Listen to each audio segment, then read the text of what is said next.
What's going on, everybody? Welcome to another wonderful Monday here. As you guys know, we are in season 4 of the Car Biz Chronicles, the Culture Club. It was a great start with Whit Norad. I think she really brings great perspective to all things culture related. Today's guest is someone I've known for a long time.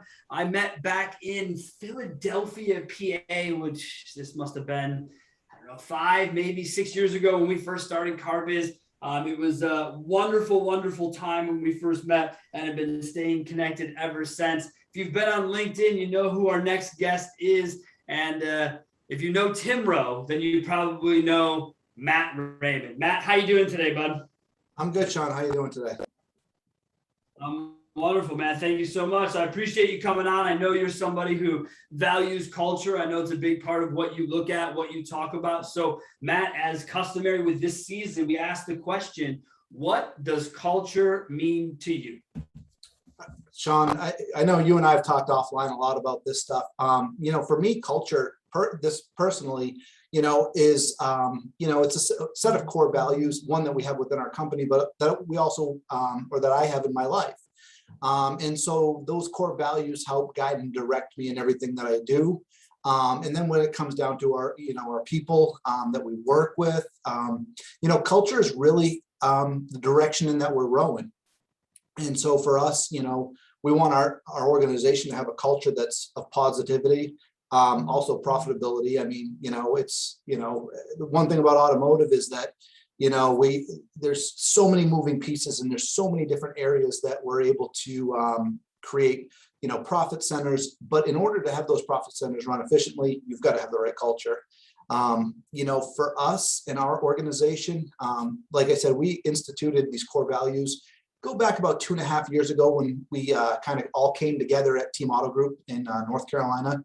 And our goal was, when we set this up was, hey, we want to grow. We want to have 10 stores in 10 years. And how do we get there? And it started with coming out with, a mission statement and our, like I said, our core values. And those core values are own it, leads with love, does the right thing, grow or die, and team player with a winning spirit. And the whole idea behind each one of those things is that we hire by them, we fire by them, and we coach by them. And so as we've put those into place, we expected that, we would add a store here and there. Well, in the first year, we added 2 stores to go to 3 total. And then we added 2 more stores last year to go to 5. And our goal was to be at 5 in 3 years, and we did it in like a year and a half. And it's all really about our culture. The pandemic popped into play. It changed things for us, being that we were an offsite BDC, answering for all 5 stores, and we had a sales and service BDC. When I started here, we had a BDC team of 4 people. We currently have roughly 20 sales BDC agents in that room now, and we had no service BDC department, and we have 10 service BDC agents now. And all that around our culture, it has to do with hiring people based upon, do they embrace and do they know and own and love our core values? Because everything else is teachable. Automotive is teachable. The CRM is teachable. But you can't teach a person to be a good person. They either have it or they don't. And so, that's a lot of the stuff that we do. We really like it when somebody comes to work for our organization, if they've sat down and watched our core values video that we have out there on YouTube, that, our dealer principal, Kristen Dillard, had, professionally put together. And it really, when you watch it, it gives you, let me say it gives me a great sense of pride because it was put together by our whole staff, people from body shop representatives that we have in our organization to service advisors to our receptionist who answers all our phones. I mean, just to give you an idea, kind of our phone volume, we now have 3 receptionists that answer at a centralized BDC, but we roughly handle about 3,000 calls a day, in air traffic controlling things. And so having people that own those core values and believe in them to do the right thing, when they get people on the phone, we want them to deliver customer service because it all starts from the drive-by or the ring, right? People are judging our business before they even pull on our lot. They're judging our business before they even walk into the showroom. Yeah, I mean, that our culture is who we are. It is what guides and directs us. And, you know, are we perfect? Absolutely not. But every decision that we make, we use EOS, the entrepreneurial operating system. Every decision we make is done at our executive level from stuff that's come up and stuff that we've even come out with. And the first thing, we were just talking about this the other day, the first thing we talk about when we're going to make a decision is not what the bottom line is going to be, not will it generate profit, not what's it going to cost. It's how will this impact our staff, right? We have 350 employees, which translates to, you know, 350 families, which translates to, I don't know, 700 people plus, you know, and, you know, we're responsible for every one of them. You know, during the pandemic, you know, you see a lot of companies that were laying people off and stuff. We went out and added staff. We added staff. We made sure that everybody had a job. You know, we had people that had childcare issues that might not be able to make it into the office. We were able to get them to be able to work remotely. There's just been so many things that we've just changed on the fly to adapt to whatever circumstances came our way, but we were able to do it because we had a solid cultural foundation. So Matt, when you were looking at, you know, at team, when you first came on board, was this already part of what intrigued you, or is this something that's developed since you've come on board? Like, how did you make the move on your end, and then have this sort of culture come together in your A, decision-making process, and B, now as the length of time that you've been there? Yeah, so when I came on board, I met with Kristen for an interview, flew down from Pennsylvania, and when I'm going to try to bring it up to the screen if you can see it, but it's probably not going to work because of the blur thing, but I have this bracelet that says I am second, right? And so at the prior dealership that I was at, I would wear that bracelet. We wore it. We had a Bible study at the dealership. And so that was one of the things that kind of got into wearing these I am second bracelets. Well, I came down to interview in North Carolina and very excited about it, had read up on Kristen, knew her direction and stuff like that. So there was a lot of positivity behind it. Well, she asked me in my interview, you know, what kind of guides you and stuff like that. And I said, well, I wear this bracelet that's I am second. And that just means putting myself second, putting the customer first, putting my coworkers first, putting my family first, you know, putting the Lord first. Those are the things that kind of define who I am and guide what I do. And she said, really? And she held up her bracelet because she had also wore that same bracelet. We have now distributed that bracelet to every member of our staff. And it's not a religious thing for us, right? So if somebody believes it, whatever they believe in, they can believe in. The whole purpose behind the I am second bracelet is to remember to always put ourselves second and put the people in front of us, whether it's guests in our home, which are, you know, our customers, whether it's, you know, our employees, you know, whatever, vendors, whoever it is, put them before ourselves. And so when that came out, I was like, I left there with my wife. They had us both come down for an interview. And I looked at her and I'm like, wow, I really, really want to come down here. I really want to get this job. And Kristen had a clear vision. We just hadn't implemented things like EOS yet. And once we implemented EOS and we had myself and her, and then Greg, our controller, and Anthony, our fixed ops director, and Glenn, our variable ops director, we all kind of got on the boat, and we, you know, we ended up in an office for 2 days and just sitting there and pounding through these core values. I mean, we started up with, I think it was close to over 60 core values that we just whittled down, and came out with 5.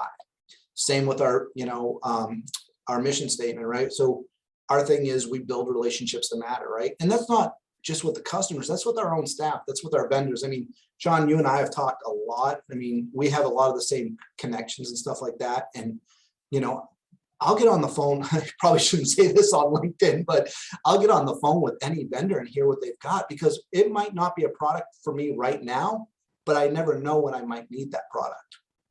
And, you know, down the road, it's always good to have that. You know, and I'm the type that I want to make those connections. When I first started that team, I had a woman that came in and said, hey, we want to talk about billboards. And I said, well, we don't do any billboards at this time. That was 3 years ago. I said, but I'll make you this deal. If I ever go to billboards in this market area, I'll reach out to you. I called her up the other day and we signed a billboard agreement 3 years later. But that's who I want to be as a person, right? I want to commit to people that if I can't use you right now, but I can use you in the future, I want to develop that relationship, but if they're a vendor and they say, hey, Matt, I want to pick your brain about kind of what's going on inside stores. I'm happy to talk to people. What am I seeing? What are my pain points? So yeah, I mean, I kind of went on a tangent there, but yeah, that's how we developed it over the last couple of years, and to really see what it comes to. Like just before this meeting, we have an hour-and-a-half executive team meeting every week, and we have issues lists and we go through those issues. Sometimes we spend an hour on just one issue. Sometimes we can knock out 10 issues in an hour. But by doing that and creating rocks, or which are goals quarterly, by creating that, it helps us move the needle so much more effective, right? Because in automotive, we live and die by the month. And in reality, it's a marathon. It's not a sprint. I hate the phrase in automotive where, they call it hero zero, right? I think there's no bigger crushing feeling. I know when I was on the sales floor, hey, congratulations, you're back to zero. Like, what? No, I've sold 100 cars so far for the year, and whatever month it is, now you're going to tell me I'm at zero again? No, I already got 100 customers that love us, or maybe 98, not everybody's perfect, but it's that whole thing to like, we just reset, and it's not good. And that's why we like our quarterly rocks, because one of my rocks was to build a service BDC. And this was born out of a dinner night where our executive team was out to dinner. We each had a glass of wine and was like, hey, let's build a service BDC. And it was like, all right, I think we can do this over time. And then Anthony and I kind of looked at each other and said, I think over time will be like in the next couple of weeks. And I mean, it went that fast.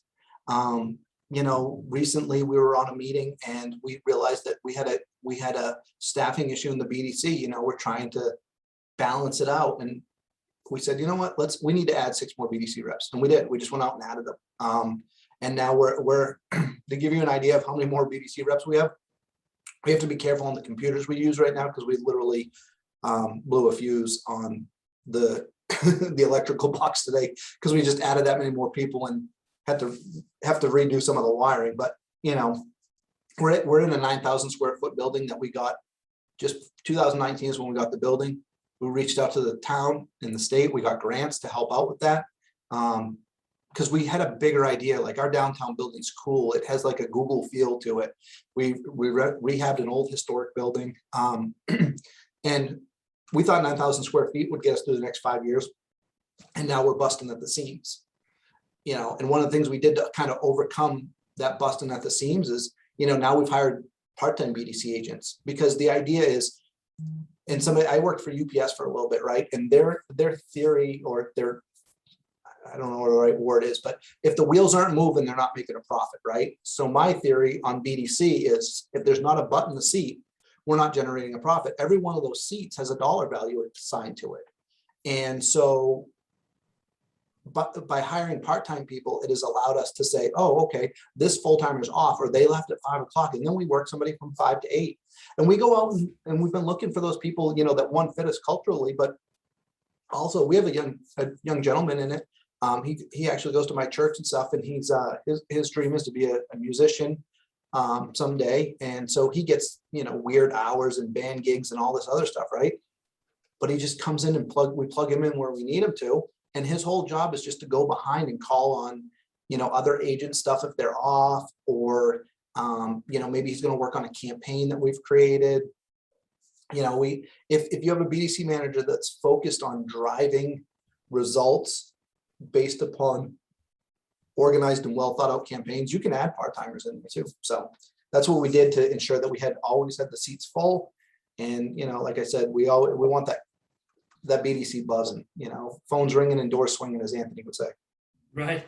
Matt, what's your thought as you look ahead and sort of see, as the company grows, right, as things begin to get bigger and the tentacles more out there, how do you plan to keep the consistency of it, right? Like, how do you plan that when you bring in, that you guys are acquiring stores, you bring in a new store, how do you ensure the quality control that these stores operate your way and they work your way? And you give it, how much time do you give it? I think a lot of people in our industry, you touched on it a few times.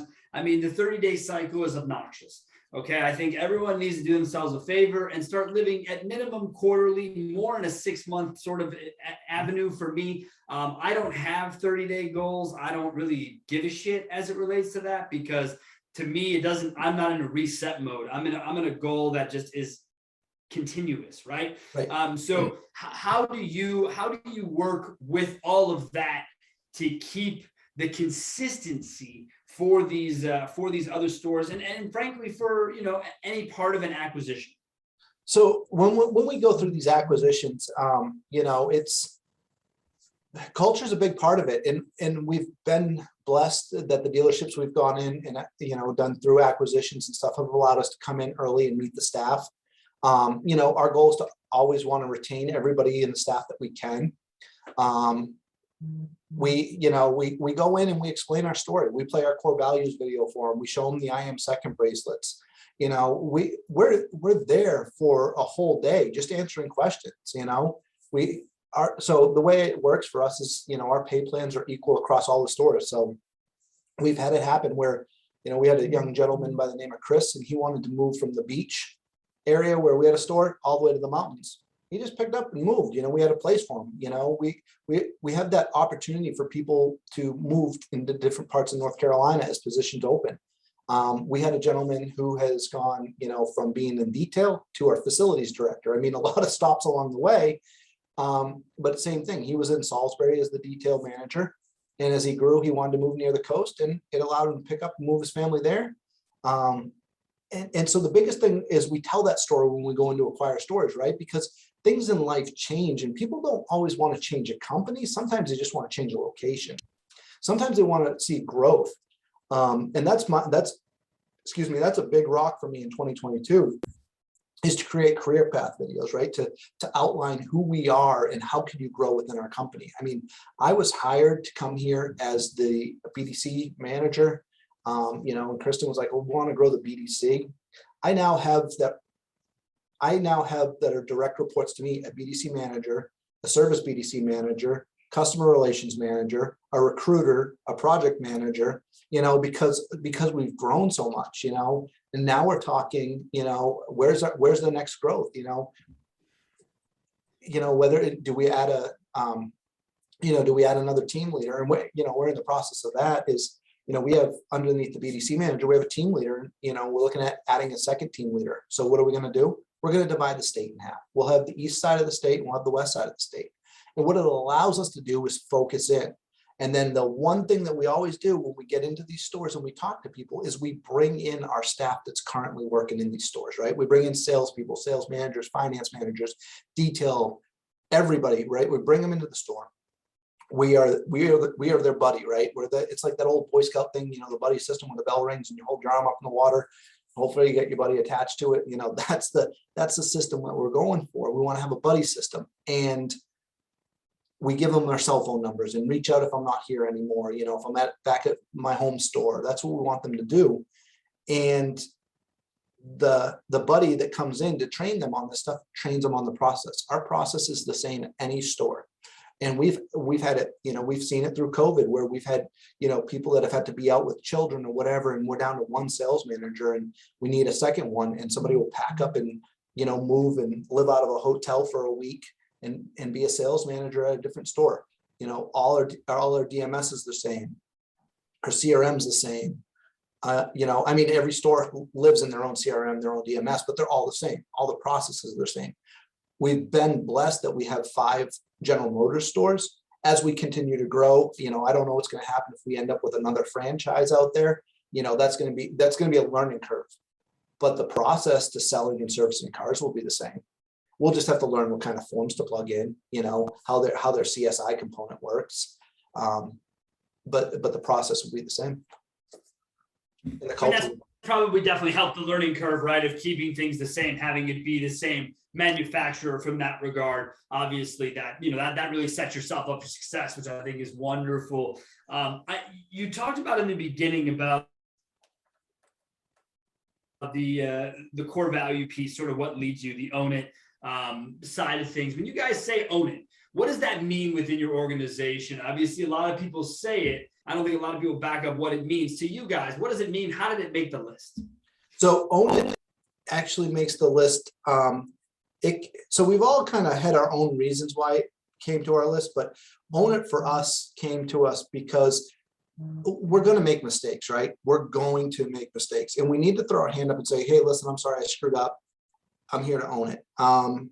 That one's kind of simple in the fact that just own it rolls into does the right thing, right?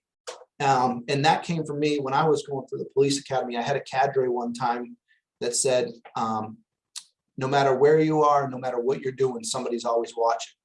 And man, those guys, I don't know where they would hide, but they'd catch you doing something stupid. You know, if you snuck a tater tot in the lunchroom after it was closed because you were starving, or you'd get caught, right? And that always taught me, that people are always watching, right? You're always on stage, or depends on the situation, on trial, for lack of better terms, if you're out there in the public and you're interacting with your customers, as a salesperson, one of the things that used to drive me nuts was when a salesperson would go back in the tower and a sales manager would be like, hey, how did your kid do at the baseball game yesterday? And they'd be like, oh man, they beat him 15-0. The manager would be like, all right, high five.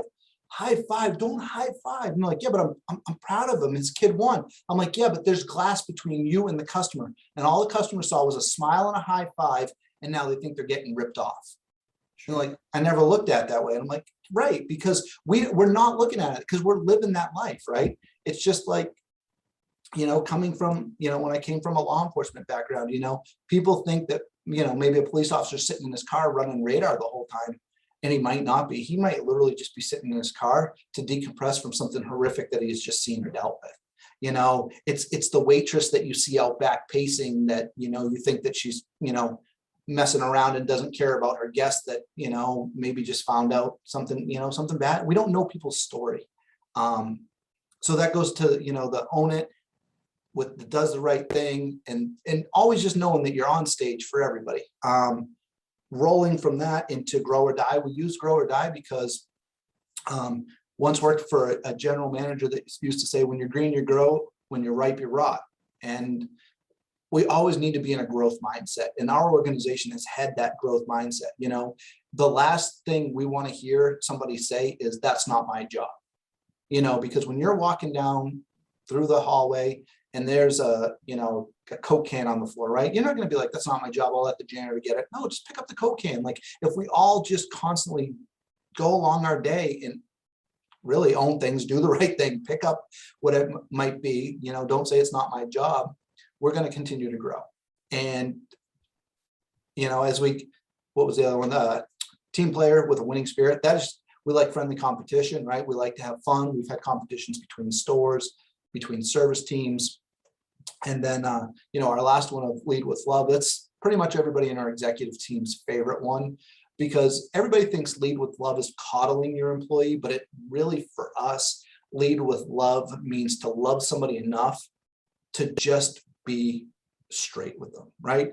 To come to somebody and say, listen, you're not pulling your weight here, and this is why, and let me help you. Or to come to them and say, hey, you had a phenomenal month. How do we replicate it? Or to come to them and say, I know you're dealing with this in your personal life. If you need to talk, I'm here for you. There's a human side of culture, right? There's a human side to business. Well, I think the only real side of culture is the human side. I think as people get bigger, as corporations get bigger, I think that's where it starts to break down. I think people start with great ideas. And that's why I asked about the quality control, because I've seen it enough where people get big and all of a sudden that culture sort of starts to evaporate for one reason or another. And so it's great that you guys keep these core values so in front of you. It sounds like you already answered this, Matt, but of the core values, which one rings rings truest or most important to Matt as he goes through his day and as he looks at things? And I'm sure it changes, but what of the list is the favorite of Matt? So for me, obviously lead with love. I love, like, it makes sense. But for me, it's do the right thing. Do the right thing.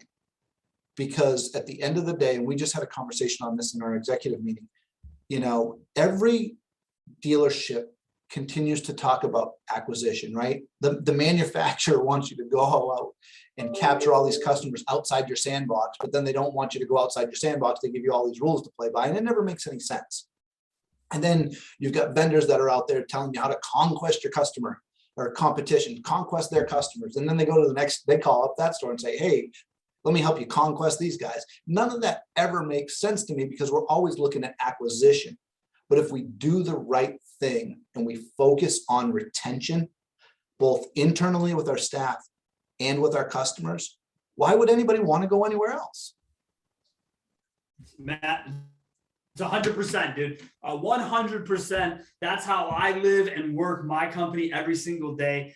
We have our client list. It doesn't grow very often, but we never, ever, ever really lose anybody either. And so it just continues to stay together. And I love that you guys talk about retention as being a real lead-in for you, because I think most people, even if we boil it down to the marketing side, they're worried about, like you said, acquisition.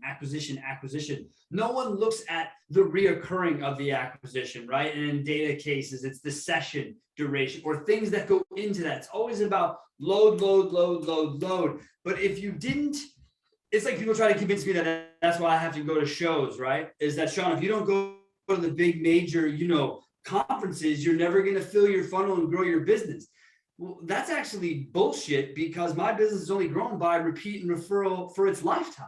It's never had an arm that goes out and sells it. So for you guys, it's kind of the same thing, that if we just be who we are, right? Not to say we're not going to advertise, it's not what I mean. But if we be who we are and live our message, it writes itself in advertising. Like, I wish people would look at things in a reverse funnel and say, if everything was badass at my store, I wouldn't have to argue with anybody about the messaging for marketing, because it would just be the store and what the store does. Is that sort of what you're working towards, Matt, where you want the company to speak for itself and not have to, have you do the speaking for it, if you will? Yeah, 100%. And, one of the things we've talked about in our EOS and stuff is, we sell and service we're in the people business. We just happen to sell and service cars at the same time, right? And so, kind of off the automotive thing, one of the biggest successes with something like this that I've seen, to your point on repeat and referral, right, is just before COVID, my wife is a pastry chef by trade, and said, you know what, I want to start doing a cake and cookie and cupcake business and all that. I said, just build a Facebook page. She built a Facebook page and she put it on some moms groups. Everything she does for business is people just tagging her in it. That's it. She spends not a lick of dime in advertising. She doesn't have brochures. I don't even know if she's got business cards, because I think she ran out, and but she does very well. Like, if she can do that so simply, then why are salespeople not cultivating that kind of business for them? And then on top of it, why is the organization not cultivating that, right? Because we always in automotive have looked at things of like, what do I have to give? What am I going to get in return? What's my ROI? And in reality, your relationships are your ROI. It's getting that phone call that somebody in your church needs a vehicle and they know you're the guy. I don't go to church in my market area, and currently I'm the guy to talk to for cars, and they'll come into our market area to buy cars now, right? And so you've got dealers around me that are putting billboards up all over the place to keep their customers in their market area. Meanwhile, a guy that goes to church outside of their outside the market area can come in and get people to come in because of who he is, because of the relationships that he's built. And that's what it needs to be about. I mean, let's face it, Sean, and you and I have had this talk about when it comes down to data and, Facebook and pay-per-click and all this stuff. I mean, some of your most searched keywords are your actual store name. Some of the ways that if you get on these forums where people say, hey, I want to buy a car, where do I go? You get one of two responses. It's either go here or don't go here. Nobody ever comes out with, you should try this place because I think they might be good because they've got a really cool billboard and a gorilla on the roof today. It doesn't, that's not there. It's, I had a really bad experience, don't go there, or I had a really great experience, go there. And that is where, I mean, Tim Rowe and I have talked about it. 2022, I'm telling you right now, 2022 is the year that people start to realize that it's all about relationships. It's got to be because there's so much noise inside of marketing and everything nowadays. You know, I mean, agreed. I think you touched on relationship ROI, dude. Just a newsflash for everybody: relationship ROI is going to be even harder to give into your attribution nonsense. So you may want to just start looking at things more holistically, more of an activities sort of experience, as opposed to the ROI, everything having a return. You know, you said it, as you guys go out and develop and look at new whatever programs, vendors, initiatives, whatever it is. You first do not look at the bottom line. You do not look at the ROI. You look at the impact of people, the impact of the organization. And that's what the true measurement to me of leaders in today's space look like. And it's one of the reasons that I've always followed you in what you do. I think you stand by the fact that if you build the relationship, and again, you've mentioned the name, I've mentioned the name, Tim Rowe, that's somebody that I met. Then I met you. Then I found out everybody knows everybody, right? And all of a sudden, we're all working together, trying to pull the rope the same way, help each other. And now Tim's off doing what he's doing. You're at a news store. I'm here, and it still works. And I think that's really the most important part. So I love the idea of relationship for 2022. Matt, you've been more than gracious with your time today. As we wrap this up, what advice do you give to people who want to change their culture or improve their culture? I wouldn't say, I will say at a dealership. I'm sure other businesses may watch and listen, but for our dealership friends, what would you tell them as a bit of advice to do that? The biggest thing that comes to mind when you're saying that is the one thing that was really hard for us to all wrap our heads around in the beginning. You need to have radically candid conversations. You have to put your feelings aside. You have to not worry about feelings. And I say that to when you're going to define your culture. Once you define your culture, you have to have feelings. But I need to be able to come out, and I'll use you as an example, but I need to come out and say, hey, Sean, you're really slacking today. And you're doing a really bad job of talking to your people because every one of them thinks you're a train wreck, or come out and say, hey, Sean, you're doing a really great job. I want to know how to be like you because for some reason, I just got a short temper. And when you can have those conversations inside a group, and it needs to come from a team. It doesn't need to be the whole organization because it needs to come from a team that then rolls it out, right? You need to have your, what's that word I'm looking for? Kind of in the world, people have these, I can't even think of it, where they go out and they, ambassadors, for lack of better terms. Okay, all right, people, brand ambassadors, evangelists is what I call them. You want brand evangelists. You want people to go out and speak the word for you so that you yourself don't have to say it. It's more impactful when someone else says it about you. Right. When your executive team is the brand ambassador and they get everybody on the train and everybody's rowing in the same direction. Listen, when you define your culture, you are going to lose people. It's just going to happen. But when your culture is built around core values like we have, like own it, does the right thing, grow or die, right? These are basic life principles that we should live by. I mean, it's not rocket science. You can find them in a lot of theological books. You can find them in a lot of just ethical dilemma type books, whatever it might be. You can find them in these how to be a good person books. It's there. If they don't have that, they're not the right person and they're probably not in the right seat. You don't need them on your team. But if you can have those radically candid conversations and define who you are as a culture and as an organization, and then come in and say, here's our foundation, and now we are going to build upon that, it's gold. Matt, how hard is it, though, to stick it, man? How hard is it to say, these are the core values, this is what we're going to do, and know that you're going to lose people? And do you find yourself giving people more rope who've been with you longer, who might produce bigger? And I'm not trying to be rude about it, but again, we hear the stories all the time of diva salespeople, people who set themselves apart and say, look, yeah, you do it this way, but I do it this way, and I produce that. What do those conversations look like for you guys, Matt? Luckily, we haven't had those conversations. they would be tough conversations. We thought we might have them. They would be tough conversations, but you've got to have them, because when you put your core values, when you draw that line in the sand, right, you have to stick to them. Because if you don't stick to them, let's say you're a general manager and you're on the executive team and you've put in these core values, and then you go, well, Timmy over here sells 40 cars a month, so we're going to let him kind of, not follow the lead with love and continue to scream at the receptionist every time. What you've done is said, hey, we got a whole bunch of core values that you could wipe your butt with because we think they're absolutely ridiculous. And you can't do that. You cannot do that. I once had a good friend of mine. He said something to me one time that was so powerful.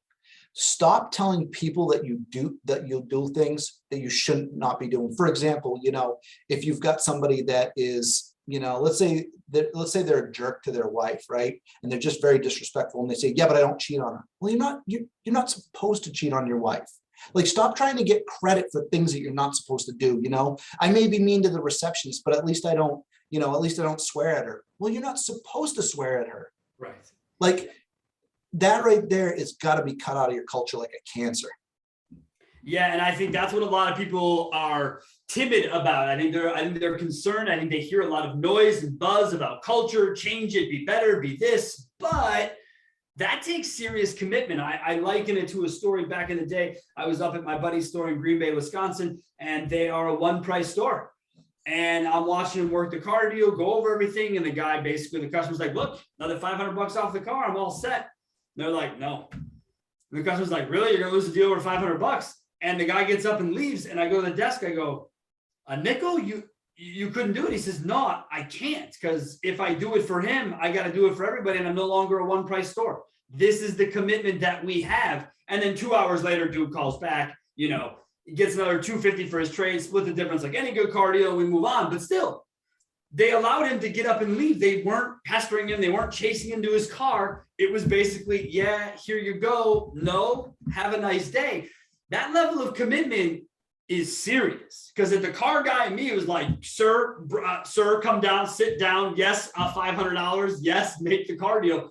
But that's because I never came from a culture of one price. So Matt, I commend you guys for standing by that. And I find it interesting that you said it like that, where you said, we thought we were gonna, but we didn't. So that means either the individual came on board or they walk themselves out the door, which I find is happening more and more for people who stand up for what they believe is a culture. It seems like the cancers, when they see it, they can just get up and leave because they know it's not going to change. Yeah, I think there's a saying, don't let the tail wag the dog. It's a good one. It makes a lot of sense here because that's essentially what would be allowed to happen. Matt, thank you so much for your time, man. I know you're busy. I know you have a lot going on. You guys are a growing group doing wonderful things. So thank you so much. We truly appreciate it. Matt, if folks want to follow more or learn more about you or the team group, where should they go to find that information, bud? We have a team LinkedIn page, and they can follow me on LinkedIn also. They can catch up with me on Facebook, but it's nothing but a bunch of dad jokes all the time. So it's kind of boring. Check us out. We're working on our YouTube pages and stuff like that. Like I said, additional videos. Who are we? Where are we headed? And stuff like that. We have a young lady coming on staff on the 22nd who is going to be putting all these videos together for us and stuff like that. And look for openings. We are growing. Our goal is 10 stores in 10 years. And, we're 5 away from that number right now. So, we're going to be adding positions. We always try to promote from within, but it doesn't mean that we're not looking for great candidates out there to join us somewhere, whatever their dream is to do for a job for us. Let's see if we've got it. Well, folks, you heard it here. If you're looking for a great gig in North Carolina, the options are from the sea to the mountains, as I understand it, which sounds outstanding for someone like me. Obviously, as you all know, I love to get outside. North Carolina is a great place to do it. Matt and his group would be a great group to work for. Again, thank you so much for joining me, Matt. Everyone, thank you for watching. We truly, truly appreciate it. And tune in next week, and you'll see who the surprise number 3 episode will be. Thank you guys so much, and have a great week.